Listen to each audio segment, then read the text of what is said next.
Assalomu alaykum aziz YouTube kuzatuvchilar. Mana bugun biz Samarqand Rayit Centerda pajarkani oldida hozir 4 sotiqli shinamgina hovlimizni sotuvga chiqardik.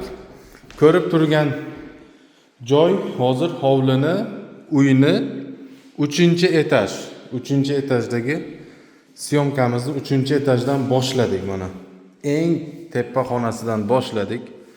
Ko'rib turganingizdek yog'ochdan mana shunday shinamgina uyimiz sotuvga chiqdi. Manzil Rayit Centerda 4 sotiqli hovlimiz, mana shunday shinamgina xonalari.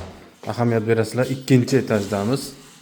Azobnachilar, bu yerda kichkina yotoqxonasi, spalni. Hozir yana xonalarni ko'rsatib o'tamiz.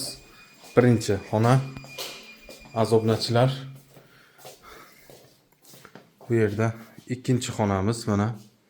Bu yer ham spalni, ikkita karavot va mebel jihozlar bilan jihozlangan. 2-etajdamiz azobnachilarimiz. Hozir sizlarga narigi tomonni ko'rsatib o'taman. Sayfullo TV sizlar uchun mana shunday videolarimizni boshladik. Mana ko'rib turganingizdek hozir mana shunday mebel jihozlar bilan jihozlangan va u tomonda yuvinish kabinkasi ham bor. Hozir endi 2-etajdan 1-etajga tushamiz mana. Chiroq lampalari ahamiyat berasizlar. Yog'ochdan zinapoya. Narxini ekranda yozib qoldiramiz. Manzil Rayit Centerda. Samarqanddan ko'pchilik mana shunday shinamgina xonadon qidirib yurgan tanishlaringizga yuborib qo'ying. Endi bu tomon zal, mehmonxona. Ahamiyat berasizlar, azobnachilar. 1-etajga tushib oldik.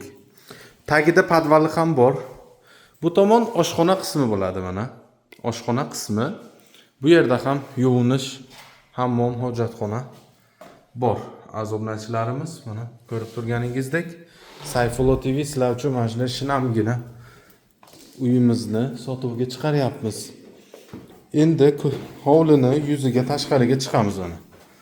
Mana azobnachilar, tashqariga chiqdik. To'g'rilikda darvozaxona va bu tomonda ham bitta xonasi bor.